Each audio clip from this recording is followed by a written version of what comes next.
ബ്രഹ്മാവ് ശിവനെ ശാന്തനാക്കിയ കഥ. ദക്ഷന്റെ ഗളച്ഛേദം ചെയ്തിട്ടും വീരഭദ്രന്റെയും ഭദ്രകാളിയുടെയും കോപമടങ്ങിയില്ല. അവർ ദക്ഷന്റെ രാജധാനിയും യാഗഭൂമിയും തകർത്ത് തരിപ്പണമാക്കി.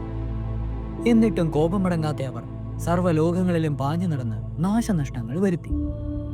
ഇത് കണ്ട ലോകവാസികൾ പരിഭ്രമിച്ചു.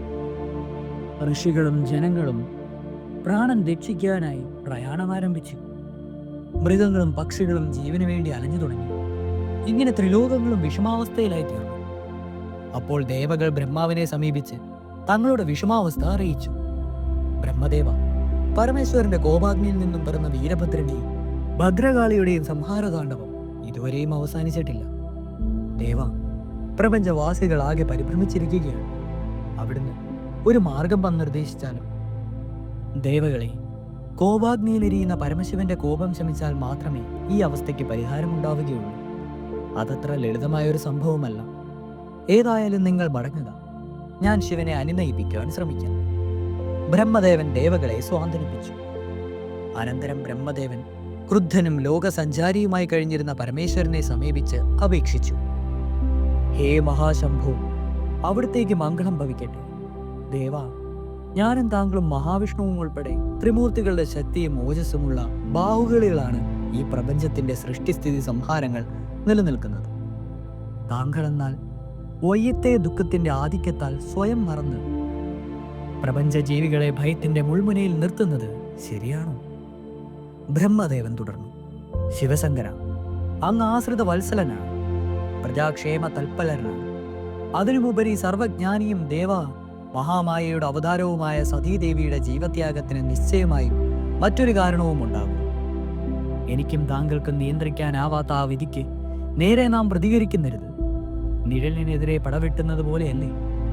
ഭാരസഹജമായ അത്തരം പ്രവൃത്തികൾ ഭയാനകമായ വിപത്തുകൾക്ക് വഴിയൊരുക്കുന്നുവെങ്കിൽ നമ്മുടെ ശക്തിക്ക് മേൽ പ്രജകൾ സംശയാകുലരാവുകയില്ലേ?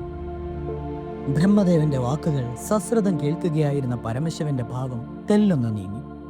അല്പസമയത്തെ മൗനത്തിനു ശേഷം ശങ്കരൻ പതിഞ്ഞ ശബ്ദത്തിൽ പ്രതികരിച്ചു. ദേവ, അവിടുന്ന് പറഞ്ഞതൊക്കെ ശരി തന്നെയാണ്. പക്ഷേ മഹാപ്രഭു, എന്റെ പ്രിയപത്നിയുടെ വിയോഗം എന്റെ സർവ്വനിയന്ത്രണങ്ങളെയും തെറ്റിച്ചിരിക്കുന്നു. ബ്രഹ്മദേവൻ, നാം സർവജ്ഞരാണ്. എന്നാൽ വിധിയുടെ നിശ്ചിത കളികളിൽ നമുക്കും ചിന്താശക്തി നഷ്ടപ്പെടാറുണ്ട്. സതീദേവി മഹാമായയുടെ അവതാരമാണ്. പക്ഷേ പ്രഭു, മിഥ്യാഭ്രമത്തിൽ ഞാനും അകപ്പെട്ടു. അതിന് കാരണമോ അന്ധമായ പ്രണയമോ? പറയൂ ദേവ, ഞാനിനി എന്താണ് ചെയ്യേണ്ടത്? പറയാം ദേവ. അവിടുന്ന് എന്റെ ബുദ്ധി മുൻപത്തേക്കാൾ അധികം അപൂർവ മേഖലകളിൽ തേടുന്നു. പ്രഭു, അവിടുത്തെ കോപത്തിൽ നിന്നും ജന്മം കൊണ്ട വീരഭദ്രനും ഭദ്രകാളിയും ഇന്ന് ലോകത്തിന്റെ അന്ധകരായി വിരാജിക്കുന്നു. പ്രജാപതി മുഖ്യൻ മരണപ്പെട്ടു കഴിഞ്ഞു. ദേവ, ഈ അവസ്ഥയ്ക്ക് താങ്കൾ തന്നെ ഒരു മാർഗം നിർദ്ദേശിച്ചാൽ. ബ്രഹ്മദേവൻ ആവശ്യപ്പെട്ടു. ബ്രഹ്മദേവ, താങ്കളുടെ വാക്കുകളിൽ നിഴലിക്കുന്ന പ്രജാക്ഷേമ തൽപരത എനിക്ക് കാണുവാനാകുന്നു. ഹേ ദേവ, ദേവനിയോഗത്താൽ പ്രേരിതനായ അങ്ങ് എന്റെ സവിധത്തിൽ വന്നു ചേർന്നിരിക്കുന്നു. എന്റെ സൃഷ്ടികളായി പ്രപഞ്ചത്തിൽ നാശം വിതയ്ക്കുന്ന വീരഭദ്രനെയും ഭദ്രകാളിയെയും ഞാൻ പിന്തിരിപ്പിക്കാം. പരമശിവൻ തന്റെ മനോഭാവം വ്യക്തമാക്കി. എന്നാൽ ആ മറുപടി ബ്രഹ്മദേവനെ പൂർണ്ണമായി തൃപ്തനാക്കിയില്ല. പക്ഷേ ദേവ, താങ്കൾ ഇപ്പോഴും ദക്ഷന്റെ വിഷയത്തിൽ ഉചിതമായ ഒരു മറുപടി നൽകിയില്ല. ബ്രഹ്മാവ് പറഞ്ഞു. പരമശിവൻ അല്പനേരം ചിന്തയിലാണ്ടു. അനന്തരം അദ്ദേഹം ബ്രഹ്മദേവനോടായി അരുളി ചെയ്തു.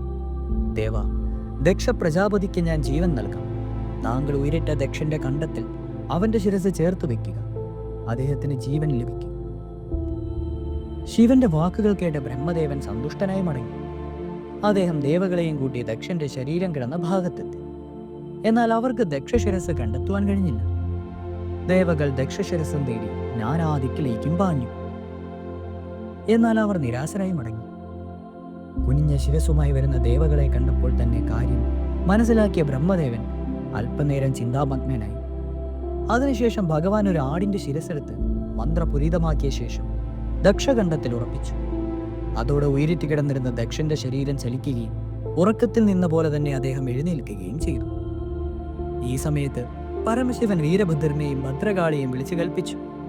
അല്ലയോ രൗദ്രമൂർത്തികളെ, എന്റെ കൽപ്പനയനുസരിച്ച് പ്രവർത്തിച്ചതിന് ഞാൻ നിങ്ങളെ അഭിനന്ദിക്കുന്നു. ദക്ഷന്റെ അഹങ്കാരവും ഗർവവും അവസാനിച്ചു കഴിഞ്ഞു. ഇനി അവനെ ശിക്ഷിക്കുന്നതിനുള്ള മാർഗമായി ഭൂമിയെ പീഡിപ്പിക്കുന്നതിൽ അർത്ഥമില്ല. ഉണ്ണികളെ, നിങ്ങളുടെ സംഹാരം കൃത്യങ്ങളിൽ നിന്നും പിന്തിരിഞ്ഞു കൊടുക്കുക. വീരഭദ്രനും ഭദ്രകാളിയും പരമശിവന്റെ പാദങ്ങൾ നമസ്കരിച്ചു. സന്തുഷ്ടനായി തീർന്ന പരമശിവൻ അരുളി ചെയ്തു, ഹേ മൂർത്തികളെ, എൻ്റെ പ്രിയ പാർഷദരിൽ ഇനി മുതൽ നിങ്ങൾ അഗ്രഗണ്യരായി തീരും. എന്നെ വന്ദിക്കുന്നവരുടെ പ്രാർത്ഥന സഫലമാകണമെങ്കിൽ നിങ്ങളെയും പ്രസന്നരാക്കേണ്ടിയിരിക്കുന്നു. ഉണ്ണികളെ, സർവശക്തി മാഹാത്മ്യം നിലനിൽക്കുന്നിടത്തോളം കാലം നിങ്ങളുടെ മഹത്വവും ഭക്തർ പ്രകീർത്തിക്കുന്നതായിരിക്കും. ഭഗവാന്റെ സ്തുതികൾ കേട്ട വീരഭദ്രനും ഭദ്രകാളിക്കും ആനന്ദബാഷ്പം പൊഴിച്ചു. ദേവാ നന്ദി. അവിടുന്ന് ഞങ്ങളിൽ ചൊരിഞ്ഞ സ്നേഹവാത്സല്യങ്ങൾക്ക് നന്ദി. അവർ ആഹ്ലാദത്താൽ മതിമണം. അനന്തരം വീരഭദ്രനും ഭദ്രകാളിയും ഭഗവത് സ്തോത്രങ്ങൾ ചൊല്ലിത്തുടങ്ങി.